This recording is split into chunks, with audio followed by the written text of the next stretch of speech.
All right, everybody, welcome back. Episode 2, now batting for the Phillies. Hey, Mike and Bob, Phillies baseball chat. Mike Gill, Bob Wankel. We're back every Friday. We drop it for you here on the BFA live stream, all the social media platforms. Make sure you like, rate, review, and subscribe. You can get the audio version on all podcasting platforms, except for Apple. They won't accept us yet, but we're working on it. Bob Wankel's back. A Mike and Bob Phillies baseball chat is here for your Friday. We wouldn't have it any other way. So much to discuss. Dave Dombrowski is back, Bob Wankel, just like us. We are back. I appreciate Dave Dombrowski doing that interview yesterday on, what was it, the Foul Territory podcast? Foul Territory, yeah. Because we need content. We need stuff to unpack here, and we need stuff to talk about. It's October 24th. The World Series starts tonight. This season's still going on, and we're like, all right, let's zoom ahead to March 27th, 2026. So, yeah, but, I think most of the people listening and watching are more intrigued by what the Phillies are going to do next than who wins the World Series. That being said, did Dave Dombrowski have to go on foul territory because he thought he said something wrong? I feel like Dave Dombrowski wanted another opportunity to talk and maybe clean up and clarify a few points. Not saying that he wouldn't have otherwise done the show. Dave, also, if you're listening, if you still feel like you didn't get it right and you want to come on this show, we're here for you. But, yeah, listen, I think that it was probably important for him to not go away until the winter meetings and reemerge and then say, we want to keep Bryce Harper. I think it's probably important for the Phillies to message that almost immediately. And I'm kind of curious as to why those comments were made. I'm curious as to why the initial comments were made at the press conference. And then I'm curious to know, did someone get in Dave's ear over the last week or so and say, you got to clean that up? Right. Well, I don't know. Did you feel that he cleaned it up, or did he just re-say what he said and just said, I don't think I said anything wrong. I just re-said what I said. I think he said it with a different tone. I thought that the message was a little bit more gentle and maybe a little less matter of fact. I think it was more. I think he cleaned it up. I think what he was saying was it was not an elite year by Bryce Harper standards. It's very possible that he can be that player again. We like Bryce. We want him back. You see Joel Sherman come out and he's saying, I wouldn't be surprised if Bryce has moved. You said that last week. When the industry here, you said that last week too. I didn't say that they were going to move him. I said I agree. 0.5% chance that they'd move him. Would they pick up the phone and at least listen to another team say, listen, we know where you're at. Here's where we're at. Yeah. Could we possibly? And would they just say no way and hang it up? I don't think that they would, but that doesn't mean that they're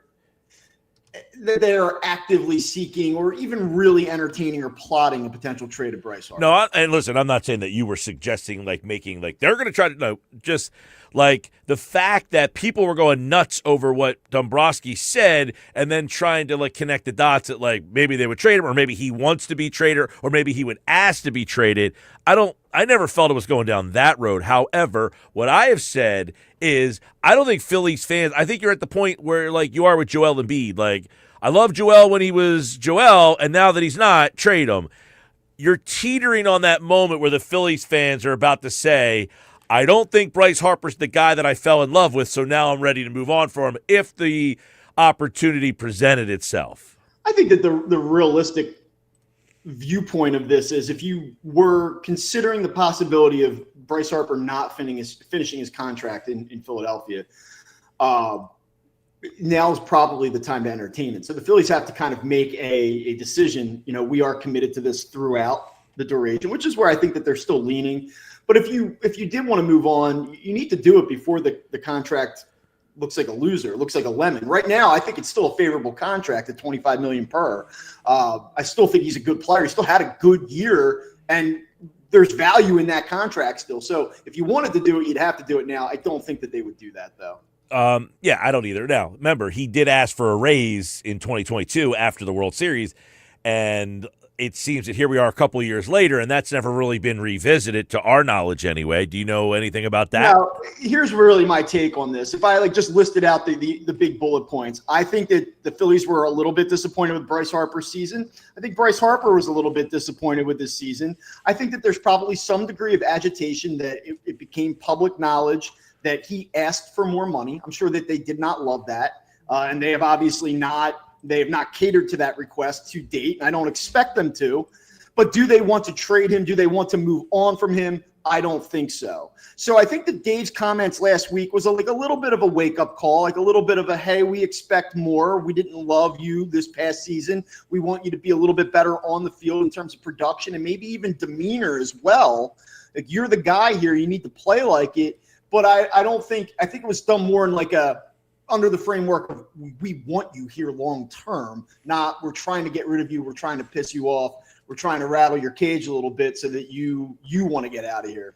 Yeah, like the money's good, $25 million. Like they got to now they have like they think they have a bargain, but now you're getting to the point where we hope that you perform because like he missed 30 games this year. That's another month of baseball. That's 5, 6, 7 more home runs. He hits 35 homers and everything.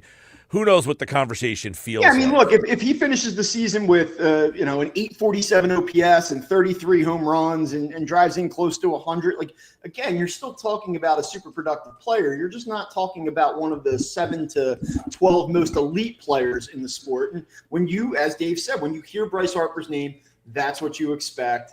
Yes. And I think that they are hoping that he gets to that again in 26. And frankly, like, you look at this team, and this is why it's so important. You can talk about what are they going to do in the outfield? How are they going to backfill the depth of the starting rotation? Can they make this bullpen better? Sure. Like, these are all things that you have to talk about as it relates to the 26 Phillies. But where can the Phillies truly get meaningfully better? It starts with Bryce Harper. Like, if he becomes the player that he's capable of being again, that allows them to take another step forward without spending a ton of money. Well, we'll get into some of the expenditures a little bit later on, but Nick Castellanos got an agent. What's the message from Nick Castellanos getting an agent? What do you got? I mean, I think it's a smart move. He's represented himself for basically the better part of the last year, and he's likely to go somewhere this winter. Did he get his own $20 million a year contract, or did he have an agent when he got that? No, he had an agent when he received that contract, and then he broke affiliation, and then he like I said, for about the last year has been unrepresented, and now he's returning, and I think that's smart on his part, because the reality of it is that the Phillies are either going to outright release him, or they're going to probably try to find a bad contract with another team somewhere where they can link up the money, and then maybe the Phillies throw in some prospects. I mean, I think that those are the two possibilities here. Like, so if you're sitting here right now saying, well, hopefully they can trade Nick Castellanos because he has his moments offensively and maybe get back like a useful middle reliever, like that's not going to happen. The two things that are going to happen are they either outright release him because there is no market for him, or they link up with another bad deal, or maybe they do find a useful player, but they're going to have to pay with prospects. Those are the outcomes here. So he, in the event that he's going to be, a potential free agent even, he has to have representation. Well, like I look at a bad team, like a Pirates, a small market, that you always like, why would they want him? Well, they want him. Hopefully he hits 15 homers by the trade deadline, and then they can trade him. Like the Phillies will pay the Pirates, a bad team, to take a veteran player, and then the Pirates hope to get one good half out of him and then spin him at the deadline. Like that's generally a team that you would try to find as a partner here. Yeah, I mean, like I go back to those 16 and 17 Phillies before they started to turn the corner and become competitive again. Like, you would think for a team that's rebuilding, a team that's young, a team that's not trying to compete, like you would theoretically not want to have those placeholders on your roster, fill up lineup spots. You want all these young guys to be competing. But, you do need veteran presence. Like the guy will probably hit 250 for you. He might hit 20 home runs. Like, so there's some front office somewhere that's like he's been around the block. There's a degree of professionalism here. And as you said, maybe we take him on the cheap. He goes on a run for 2 months, which he's capable of doing. We flip him in July or August, and then there you go. I mean, That's what it's going to be. But as I said last week, I said it kiddingly, but I'll go back to it. I think that you have a better chance of playing right field for the 2026 Philadelphia Phillies than Nick Castellanos does. Well, him getting the agent kind of solidifies that, right? That's them saying, look, Nick, if you want to go try to entrepreneur, he doesn't want to make those calls, so he needs someone to make those calls for him. For sure. And I mean, I would not be surprised. I would not be surprised if that has not been communicated to Nick Castellanos directly that he is not in the team's plans next year. I don't think that this is a situation where the Phillies – one thing I'll say about the Phillies is that they handle business in a professional way. And I think that they, for the most part, amongst agents, like the industry speaks highly of how the Phillies conduct their business. And I think that players typically speak highly of the organization for how they conduct their business. So in that, I don't think that they're saying, Nick, hang tight. You might be back. You might not be back. I would imagine that there has been a conversation in place that has sort of laid the blueprint for what his future is going to be this winter. Okay, so we think Castellanos will not be back. Is Bohm the most likely other guy not back? Is that the guy that we're looking at right now as the most likely trade candidate? Or do you think – no, Dombrowski did say on Foul Territory that, he has presented his plans. They have been approved, so he now knows what he can do. I don't know if that means, hey, there's a big target here or a big opportunity, or is it more, yes, I can now call and try to trade Alec Bohm? So the Alec Bohm thing is really interesting. And those of you that have listened to us on the radio over time, or, me elsewhere, or when I was writing at Crossing Broad, like I'm not a huge Alec Bohm guy. And you sit here and say, this is about getting better this winter and parting ways with a guy that had some pretty good at bats in the NLDS against the Dodgers, who hit 287 and who hit 287 after a dreadful start to the season. I mean, he was essentially a 300 plus hitter from mid-May onward. And you say, like, why are you in such a rush to part ways with this guy? He doesn't strike out a ton. He can use all fields. Like, he's kind of what you in some ways want in this lineup. I think that the fact of the matter is that let's just work under the assumption that JT Realmuto comes back, which isn't a slam dunk, but let's just assume that they say we can't afford to take that big of a step back at catcher. And let's just say that they decide to bring back Kyle Schwarber because they have to, for a leadership standpoint, from a slug standpoint. Where do you reconfigure this roster, truly? Where do you reconfigure a lineup that's fallen woefully short year after year after year in postseasons recently? And I think you have to look at third base. Like, the reality of it is that Alec Bohm can hit, and he might be actually better served playing elsewhere. Quite honestly, I think that he might thrive in a less demanding, less pressure-driven market where he can just be Alec Bohm and not be a guy who you always look at and say, yeah, I wish there was a little bit more to his game. So I think it might be better for the player, but for the Phillies, like, where do you reconfigure and strengthen this roster? And I just feel like the third base is the place where this really sticks out. And so I think for all of those reasons, and by the way, that they tried to trade him last offseason, they've never denied that. And you didn't hear Dave talk about Alec Bohm one time in that press conference last week, not once. I think for all those reasons, it makes it much more likely than not that he is out of here. I've been a Bohm guy in terms of, I like Bohm. All the reasons you said. He's a guy that they could use if he was hitting 6th or 7th in the lineup. Unfortunately, he has been miscasted here because Castellanos has been so bad that he has hit 4th where Castellanos was supposed to hit so that Bohm could move to the 6th or 7th spot. But Castellanos has been so rotten that they've had to move Bohm into that spot because he puts the ball in play. He hits for a decent average. He uses all fields. The problem is he doesn't offer enough protection to hit 4th. If they could figure out a way where his stable spot was 6th or 7th, I would be okay. But in your conversation there, I agree. You can't miscast him as a number 4 hole hitter again and have no protection for those guys in the middle of the lineup. So how can you improve the middle of the lineup? That is what you need to kind of look at. And if Bohm improves the middle of the lineup, then absolutely you take that opportunity. Now, are you just getting rid of him to get rid of him, or would you be okay if he was playing third base and batting 7th? Well, I mean, I just don't necessarily, at least right now. I mean, we're so early in the offseason. We haven't really had a lot of the trade talk, the chatter. Well, I got names. We don't even know who's opting, out of their contracts. But, like, if you could improve this team elsewhere and you then presented to me Alec Bohm hitting 7th or 8th in this lineup, then sure, I think that he becomes much more palatable. I'm going to just work under the assumption that the Phillies aren't going to get drastically different in terms of their offensive personnel, and so that this is going to be a swap out and a swap in. And that's why I think that it just becomes that third baseman becomes the piece you're looking for. The guy that I think about, and it would require maybe even not bringing back Kyle Schwarber to do it, but like I just think if Alex Bregman becomes available, that's a guy that they're going to look at. I just think that's the guy. That was a name last year a lot, too, that a lot of people thought if they could move Bohm, that they would make the play for Bregman. Because if they just move Bohm and just insert Kemp there, is that good enough? No. I think you take a step backwards. I like Otto Kemp. I think Otto Kemp is – so, like, here's the problem. If the Phillies were the 2017 or the 2018 Phillies and you said, like, well, we have a guy. We've seen him now for a handful of years. He's a decent player, but he's not really going to be here for the next run or the next wave of success. You'd move on from Alec Bohm and say, like, let's take a shot on Otto Kemp. Maybe that pop that we saw in spurts becomes more consistent. And he's a young guy, and he grows into a role where we can see this man hitting 30 home runs for us for a couple of years. But the Phillies are in a win-now mode. Like, I know that it's not 26 or bust for them. They're trying to keep themselves competitive moving forward beyond next season. But this really is a how do we maximize our chances to win a championship in 2026? And I don't think Otto Kemp is a guy that you can rely on and say he's an everyday guy. Now, can he be a platoon piece? Sure. Can he be a guy that is your first bat off the bench and play, 100 games for you or get 300 at bats, 400 bats? Sure. But he can't be an everyday guy. He can't be the guy that you pencil in there. Agree.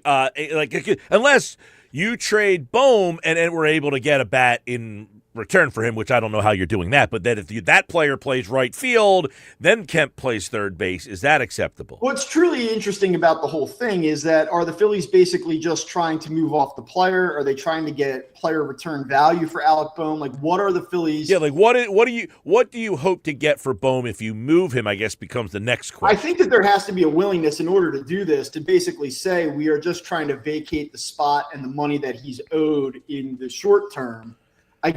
Not to say that you don't get anything back for a guy that hits 287 or has some usefulness, but if you shopped him after last season and you didn't really like what was out there in return, is the return going to be meaningfully better this offseason? And I just don't think it is. Like, I don't think you're going to get back a piece that says, "Oh, this is going to bring us closer to a championship." It's hard to see that in this moment. But that's the thing, Mike. Like, you go back to 2022, they come up short in the World Series, and you say they need a shortstop. They need a shortstop. This is a great free agent class, an all-time free agent class for shortstops. You go out and you sign Trey Turner, and that's supposed to put you over the top. You're knocking on the door here. You're knocking on the door. The problem is this offseason, there's not just hey, grab the shopping cart, go down the aisle, and get the most pricey, expensive, shiniest object, and that's going to get us to where we need to be. It's going to require creativity and probably some degree of luck as you try to navigate this. Yeah, because, all right, let's throw out CBS Sports put out the top Major League Baseball free agents, and they listed possible suitors. The Phillies' name came up for a couple of these guys. Number one is Kyle Tucker, suitor, Phillies, Dodgers, Yankees. Realistic, left-handed bat. Does that mean Schwarber walks? Can they coexist? I think that if they were to go out and bring in Kyle Tucker, that would be the end of Kyle Schwarber. I don't think that they re-sign Schwarber at, let's just say 4 years, 120, 130, whatever it's going to take to bring back Kyle Schwarber at this point. I'm not saying that's his market definitively, but those are the numbers that everyone seems to kind of be working with. I don't see another 7-year deal at 180, Correct. I don't think that they do that deal. And I don't know that they necessarily want to, and I don't know that I would either want to lock myself into another long-term contract this offseason until things kind of, take some more shape about where this team's really heading. The thing I'd like to see the Phillies do in terms of spending money beyond 26 is do the Luzardo deal now. Because I think that they want him here long term. I think that he's part of the plan. I think you lock that up before he reaches free agency. That was I don't know if you saw Hembo said approach him, try to get him for 80 cents on the dollar. If he says no, turn that money over to Suarez. I like the idea of trying to do it at 80 or 90 cents on the dollar. And Luzardo has had some injury history, and he seemingly likes it here. And does he kind of maybe cut off some of the top end of his potential earnings in order to get that stability? Yeah, I think it's very reasonable. I don't know, though, that if he were to say no, I'm not interested. And by the way, next offseason, I want X amount of dollars. And the Phillies go, no way in hell. Let's go sign Ranger Suarez now instead. I'm out on that pivot. I love Ranger Suarez. I have all the respect in the world for him. I just don't think he's long for the Phillies. And I don't think I would go down that road even if Luzardo said no. All right, so these are the next group. Alex Bregman, potential suitors, Phillies not listed. Bo Bichette, Phillies not listed.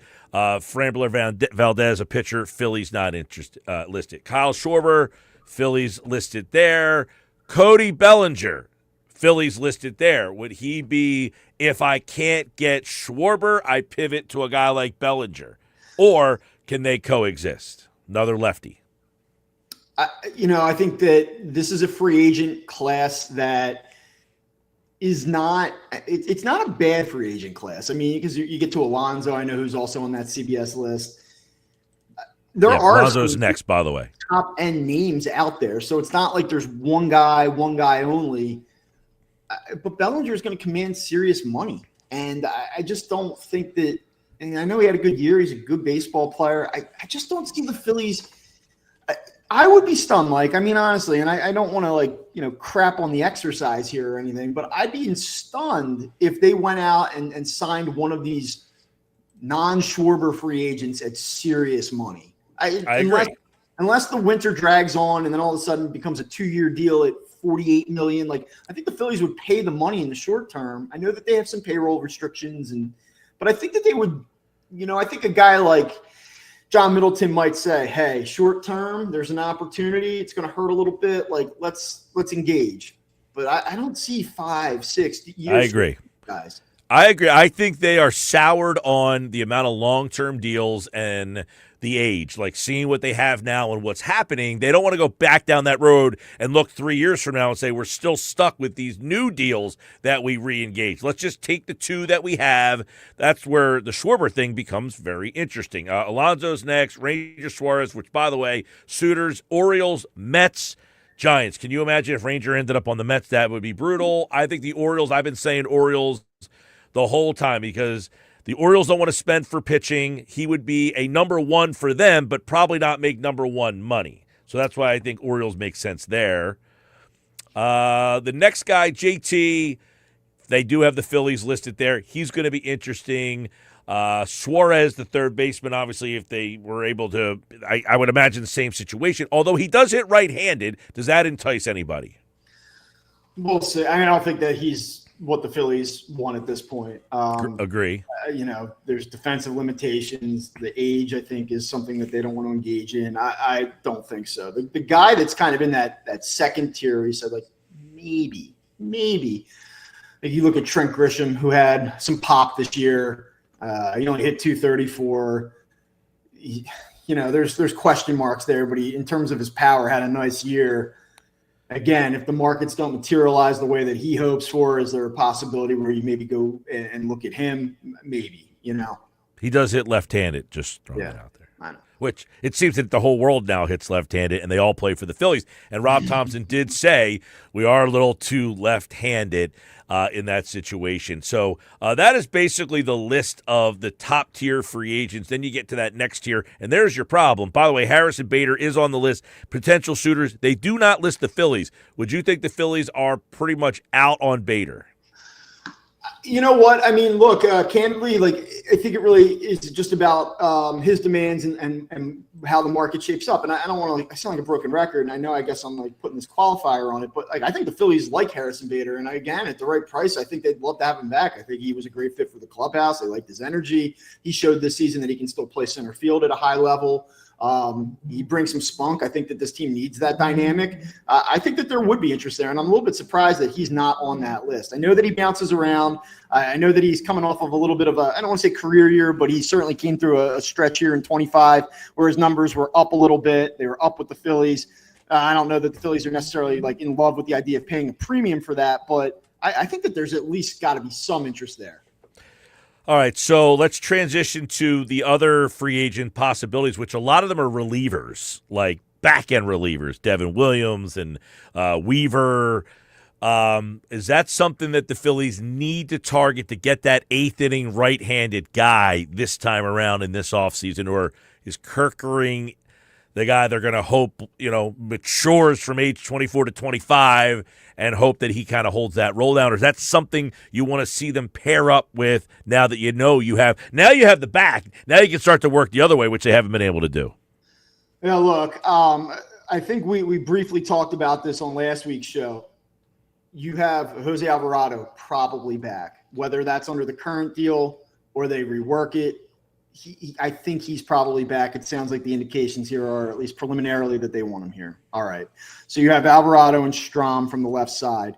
If you squint hard enough, you could say that's probably sufficient in terms of like higher leverage left-handed relievers, at least going into a season. I think it's reasonable to say, all right, we like that mix. From the right side, though, yes, you have Duran. He's your ninth inning guy. What do you have after that? David Robertson's not going to be back. You have Kerkering.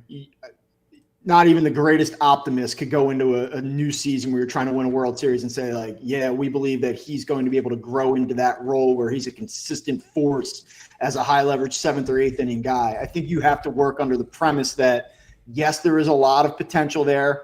No, he has not fulfilled that potential. Also, we need to realize that he just went through one of the most horrific plays of postseason history in recent memory. We don't know where his psyche's even going to be going into next season.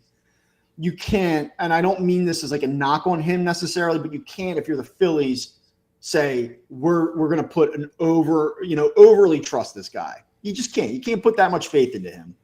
So you are short in terms of what you have to supplement the back end of that bullpen from the right side.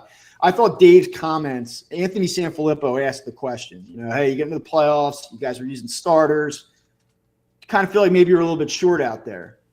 He meant, we all know the injury situation of Wheeler holds them up a little bit. They wanted to use the surplus in the playoffs. Painter doesn't materialize, whatever. But to bring up like Max Lazar in your answer, like, what are we talking about, man? Like, what are we doing here? Yeah, I agree with that wholeheartedly. So to answer your question, this is a very like long-winded way of saying like they better go out and get another veteran option to pitch from the right side late in games. I know I'm like the guy who's always like they never use the young player. Like I feel like I've kind of been that on that hill all the time. I'm looking at the kid pitching for the Blue Jays in Game 6. He was at Single A. He's 22 years old, and no one's ever heard of him before. Apparently, he has enough stones to get on the mound and win a Game 6 eliminator. And you have the top pitcher apparently in baseball, like number one pitching prospect, and you can't even say, hey, you know what? Let's see if we call you up if your stuff plays up here. Same with, Churio's leading off, hitting a home run every single time he's up, leading the Brewers. I get, obviously he got hurt, he ran out of gas, but you couldn't say when you have a 12-game lead, hey, I got an outfielder who's hitting 340. Our outfield stinks. Why not give him a shot to see if he can play? Like, I feel like these are some of the things that other organizations have kind of done. And the Phillies have not taken that shot. And you're looking around and saying, I don't know where these guys are going to help next year. And I even said Aiden Miller. When Turner got hurt and then Sosa got hurt, you promoted him to AAA. You know what? Why not just take the shot and see if he can play? Like, what do you hold him back from here? You're up 12 games in the division. Yeah, I mean, look, there's no question that they're a little bit conservative with how they use these players. And then there's also the question of whether or not they're good enough. And would it have hurt to take a look at Crawford? I think Crawford's the one guy that you could specifically say it's amazing, given their outfield situation for the bulk of last season, that a guy hits basically 340 all year in AAA and couldn't get a sniff on this team because Max Kepler was heating up a little bit in August. That's tough. That's a tough spot, and you would have liked to have seen him maybe get a look. Miller Miller struggled at the start of the season. He played much better at the middle of the year. I think that they just felt like he was a year away. And I don't know, man. Like, it's one thing when you play for the Brewers. It's another thing when you play for the Phillies. Everything is under an absolute microscope. I think that they're a little bit cognizant of, like, maybe stunting growth a little bit. As far as Painter goes, he had a disappointing year. There's really no way to frame it. Like, I think the Phillies felt like in spring training. I agree. Like, I don't think the Phillies thought Crawford was going to be up in 25. I think they thought it was realistic, like it was possible. But I think that there wasn't a plan necessarily for that guy to be playing every day in 25. Same goes for Miller. But I think that they felt that Painter was going to be a part of the equation at some point. They said it. July. They told us. Yeah, I mean, I don't think that you say that being as conservative as the Phillies are if you don't think he's going to be up. That all being said, like, Dombrowski tries to kind of, sugarcoat a little bit. He was healthy. He made it through a full season. Like, that wasn't really the goalpost that you're kicking at, right? But there's some truth in that. And, I mean, we've seen it with pitchers, more established pitchers. You get Tommy John, take some time to come back. And the last thing to come back, is true, is the command. And that's what killed Painter this year. He just could not consistently find his command from start to start or inning to inning. So I think he makes the team out of spring training next year. I still think that he's a legitimate prospect that everyone should be excited about. But, to your point, Mike, like, it hurts. What do you have to lose? It does hurt them that they weren't able to supplement this team down the stretch with other pieces. Although you could make an argument, Otto Kemp was that guy to some extent, but not ready for prime time, not ready to help you win a World Series either. Yeah, well, and then in September, you call up Max Lazar and Garrett Stubbs instead of saying, you know what, it's September, we get 2 call-ups, maybe one of these guys can help be a difference-making player. You know what? Like, here's the thing. Let me just say this, because there's the way that we look at the Phillies, it's with a very critical eye, and rightfully so. But like you mentioned, the Brewers. Like, the Brewers bring up guys, and whether it's the Mizraski kid or Trio, or like, these are young guys that are going to and already have made an impact, right? But in fairness, like, how many games in the NLCS did the Brewers win? Like, they scored 4 runs. They didn't win a game. They got their doors blown off. The Phillies, meanwhile, we're talking about a round earlier. But every game that the Phillies, like, I hate doing this. Like, this is loser talk, I know. So, like, if you're in the comments or you're listening to this and you're rolling your eyes, like, I understand it. But, like, to be fair, like, are the Brewers truly the gold standard of Major League Baseball? They were non-competitive with the Dodgers. The Phillies had an opportunity to beat the Dodgers. Yeah, I would agree with you in the matchup against the Dodgers. Mizraski, by the way, was one of the only reasons they were in that series. They brought him out of the pen. He threw 5 innings, had 9 strikeouts in the game. Trio helped them get to that series by basically carrying. I mean, he hit 3 home runs in the divisional round. So yeah, they did not pair up well against the Dodgers, but those 2 guys were a pretty big key in them getting as far as they did. I agree with what you're saying there. My point would be, you had nothing to lose. Instead, you call up Max Lazar. Like, give me a chance to see somebody who might, like they did with Kerkering a couple years ago. Right. They called up Kerkering and let him pitch in 4 games. And next thing you know, he's on the freaking playoff roster. Yeah. They took a chance on that. They did with Rojas, too, by the way. Do you feel like maybe that the Kerkering outcome and the Rojas outcomes were maybe possible part of the reason that they were like, you know what, let's just go with the veterans. Maybe Max Kepler can keep it rolling. It's possible, but those 2 guys, Rojas especially, no one ever heard of the guy. And they call him up, and he's playing center field. And the next thing you know, his on base is 350, and he's hitting 300. And they're like, we got to play this guy. And they just kept him. Yeah. Like, it wasn't like they said, hey, he wasn't really supposed to be here. Let's send him back. They kept him. So, all right, let's revisit why we're getting ready for the World Series. The Jeff Hoffman decision. He closes the game out the other night. He strikes out the side. After he had thrown 32 pitches the night before. Now, he stunk for the Phillies in the playoffs. That's undeniable. He was terrible in those playoffs against the Mets. Revisiting that decision, is Dave Dombrowski watching? And by the way, Sir Anthony Dominguez also threw a shutout inning in that, and they traded him away in the was he in the Austin Hayes deal? Yeah, Sir Anthony Dominguez also almost cost the Blue Jays cost the Blue Jays that series as well. Yes, the Suarez home run. Dominguez has certainly I'm bounced okay. around. Like, I have no regrets about Sir Anthony Dominguez. That said, Hoffman. Look, I had an opportunity. We had I have another podcast where he was a guest, and we sat down and talked to him for about 45 minutes and went through his career arc and kind of what makes him tick and his mentality. And I was super impressed with Hoffman. I just think that the guy is a bulldog. I think he has the right mindset. I think he's super talented. I was surprised, even with the way the Mets series went in 24. I thought that the Phillies would do everything within their reasonable power to keep Jeff Hoffman. He was a good fit in that clubhouse, and just a dude that gets it. So I was watching it the other night. I was really excited for him on a personal level. And I think he showed you what he's made of. Now, in terms of regret, 3 years, other teams took a look at his medicals, had concerns.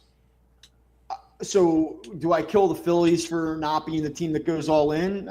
I guess you can't, especially given their aging roster. They have these multi-year deals that they've come to regret. Things have gone sideways on them a little bit with some of these deals. I get their caution.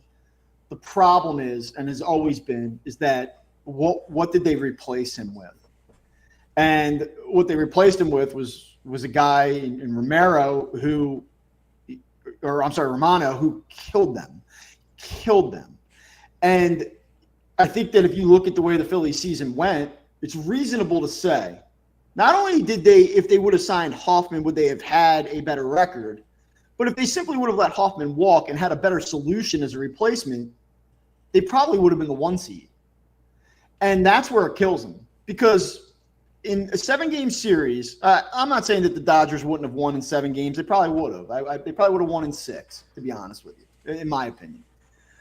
But I think it gives you a better shot. And I think, the pressure doesn't turn up quite so much after a game 1 where you lose in a 5-game series. I just think that you play baseball more in a 7-game series. You let the game come to you a little bit more. And that's what killed the Phillies this year. It's letting Hoffman go, sure, but it was having absolutely no replacement. Yeah. Well, the Hoffman thing, you're looking back, it was basically a swap. Hoffman for Romano. Romano was in Toronto. He was here. They flip-flop. One's pitching, closing out a game. Romano. His career might be over. I mean, I saw on the internet, the X, somebody posted that Jordan Romano looks like a guy who's folding pizza boxes down the Jersey Shore. Well, look, I mean, he seemed like a very nice guy, by the way. Well, by the way, he is a very nice guy, and if it makes you feel any better, and it won't, but he's a guy that didn't just check out and say, "Oh well, I got paid, I don't care." It tortured him. His season, his failures. He was accountable. It really ate at the guy, and you feel sorry. You don't feel sorry for him because he's a pro athlete and he's making $10 million or $8 million and he stinks. And so there's not a lot of sympathy there. I get it. But just from did the guy care? Did he wear it? Yeah, he did. No, I agree. I felt horrible for him. There was one night, I forget what happened, but he throws a 97-mile-per-hour fastball. He loses the game. It's a home run.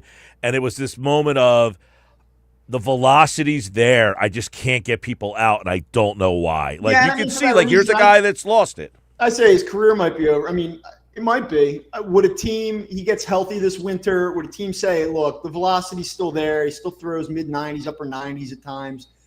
That's a live arm. Let's bring him in and see. Sure. Yeah, I would imagine that he's in a camp somewhere, not with the Phillies, but I'm sure that he'll be in a camp somewhere as an invitee next year. All right, we'll get out on this. World Series Game 1 tonight. Bob Wankel, who wins the World Series? The Dodgers, but I think that the Blue Jays are I don't want to say the Blue Jays are similar to the Phillies. I look at the Dodgers pitching and I look at the Blue Jays pitching, and it's just so superior. And for that reason, I don't think that the series goes beyond 6 games. It might be over in 5, but I think that the Blue Jays have the offensive capability for at least one night in this series to show some firepower. And maybe they're quiet otherwise, very much like the Phillies tend to do. I'll say Dodgers in 6. I'll give the Blue Jays 2. I got Dodgers in 6 as well. It's funny because we were at spring training. I went to a game in Dunedin, and at the time, our buddy Doug from BFA was with me, and he was saying the Phillies need to try to trade for Vladimir Guerrero because he had not signed that deal yet. And I said, what are you talking about? This Blue Jays team is like a World Series contender. And he thought they were going to stink. And here they are in the World Series, and it's a scrappy team, but they are offensively very good. You might not know a lot of the names on this team if you're just watching us and you're a Phillies fan, but this is an offense. I just don't see where they have the pitching. I don't see where they have the pitching that, like, every day to get through that Dodger lineup. I don't see it, but I think they can out-hit them maybe twice. And so I'll go I agree with you, Dodgers in 6. I'll actually, if you're a Blue Jays fan out there, I'll give you this. I actually kind of think that they get game 1. I sort of think they get game 1 tonight. They're plus 129 underdog. The line is not overly pumped up for the Dodgers. Snell has been unbelievably good. Yeah. But I have to tell you, every time I watch the guy pitch, and I know he has the pedigree and the Cy Youngs, and he's on an all-time run right now, I'm like, someone's going to get him. And I just feel like it's going to be tonight. So I'm a big Snell fan. I used to love those Tampa teams. Like, I was a big fan of watching those Tampa teams. That dude looks like he never gets any sleep. No, he's got the holy guys. He's like, I think he's pretty sensitive about that. He's been responding to people on Twitter about it. Oh, is he? I mean, he just looks like he never gets any sleep. Yeah. World Series tonight. Blake Snell and Savage is pitching. You know, they're just going to say, hey, let's throw a guy that was pitching at the equivalent of Jersey Shore Blue Claws and throw him in game 1 of the World Series. I love it. Good for them. Why not? And that's the game you think they're going to win. Andrew Painter, that could have been you. Yeah. It could have been you, Andrew Painter. All right, there's episode 2 in the books. We gave you enough of our time on the offseason. There's plenty more that should be happening. We'll have World Series next week. By this time, could be World Series Game 6 Friday night. So we'll take a look at that. And there's other stuff that's going on this offseason that we'll be diving into all the way through. You can listen to the audio version on all podcasting platforms. And make sure you hit the retweet, repost, whatever you're calling Twitter X these days. Subscribe on YouTube. That's been a Mike and Bob Phillies baseball chat. We'll do it again next time. See you, everybody. Take care. Bob, see ya.